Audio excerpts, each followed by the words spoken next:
Баршаңызға сәлем қыздар. Менің каналыма қош келдіңіздер. Бүгін сіздермен өте жұмсақ болып келетін пирожкидің рецебімен бөліскелі отырмын. Міндетті түрде видеоны соңына дейін көріңіздер. Және жасап көруге кеңес беремін.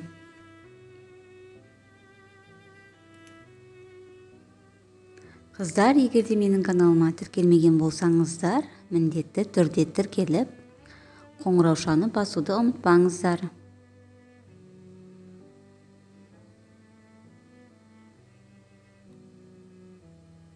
Ендеше рецеппен бөлісе кетейін.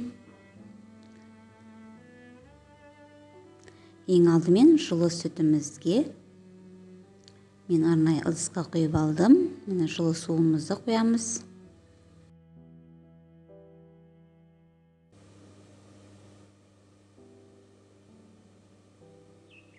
Шекерімізді саламыз.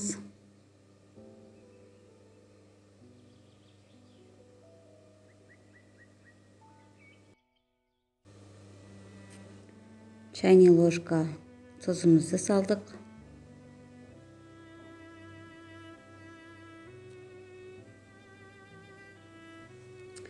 Және сұйық майымыздың жартысын қосып алыңыздар. Барлық граммы видеоның астына жазылып қойған. Бірінші жартысын құйып алыңыздар.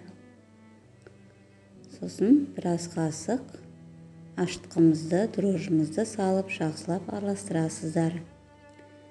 Шекеріміз ерігенше араластырып алыңыздар. Дрожждарыңыздың ашытқының сұрағына міндетті түрде қараңыздар.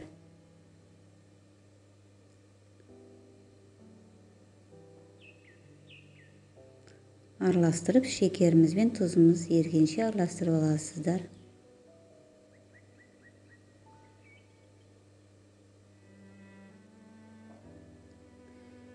Содан ұнымызды осылай елгезектен өткізіп алыңыздар.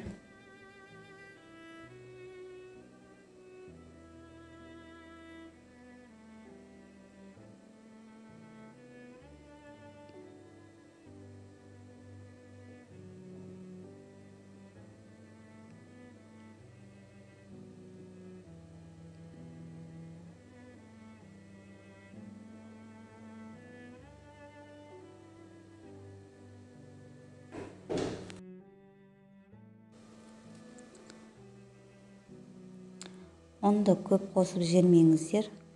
Қамырымыз қатты болып қалмасын. Жұмсақтау қылып едесеңіздер өте жақсы болады. Жұмсақтау қылып едеңіздер.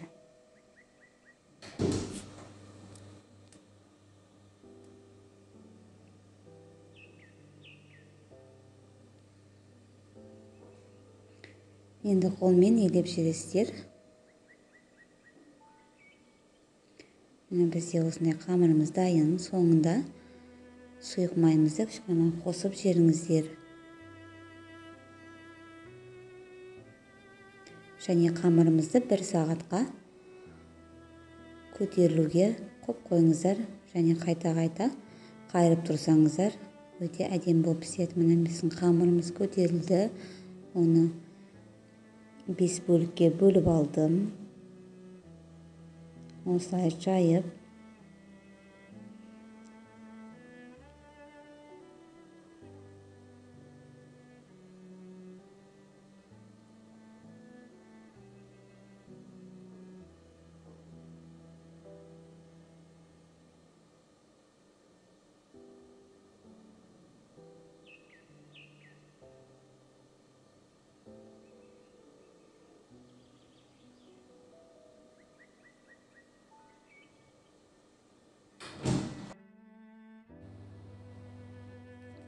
Қамырымызды 1 сантиметр қылып жайып аласыздар.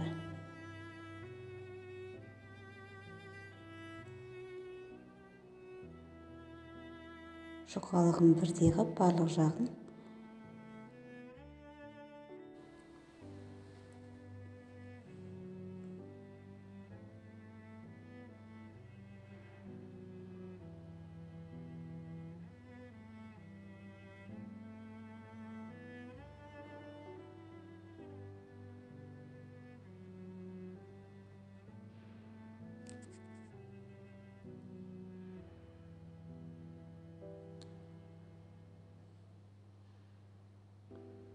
Қамырымыздың жұқалығын 1 см қылып жайып алыңыздар.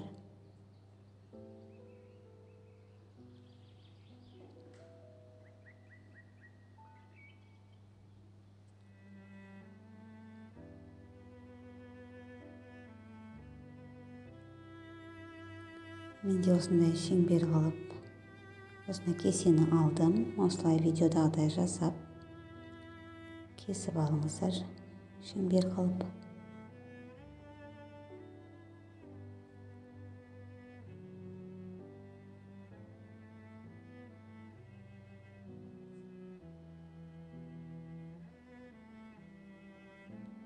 Қалған қамырды жинап, қайтадан қамыр қылып илеп қойыңыздар. Начинка ретінде кез келген затты қолдансаңыздар болады. Мен осылай пюре қылып картошканы суға пісіріп алдым. Және пиязды майға қуырып, картошкамызға қостым. Сіздер кез келген начинканы, фаршты пиязбен, не болмаса асқабақ қолдансаңыздар да, немесе квашеный капустамен істесеңіздер де болады. Осылай жасап, видеодағыдай пирожкимізді бүгесіздер. Дайын болған пирожкимізді 180 градуста 35-30 минутқа пісіріп аласыздар.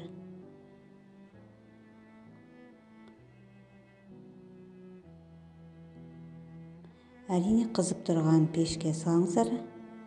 Бірінші алдын ала пешімізді қыздырып аламыз. 180 градуста 30-35 минут. Бетіне сары жұмыртқамызды жағуды ұмытпаңыздар.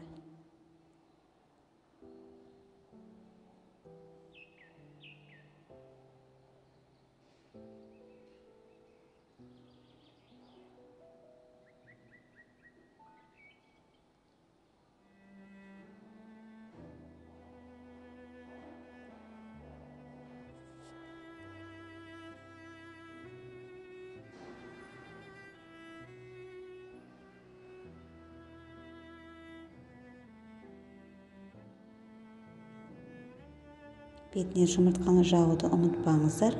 Астарыңыз дәмді болсын.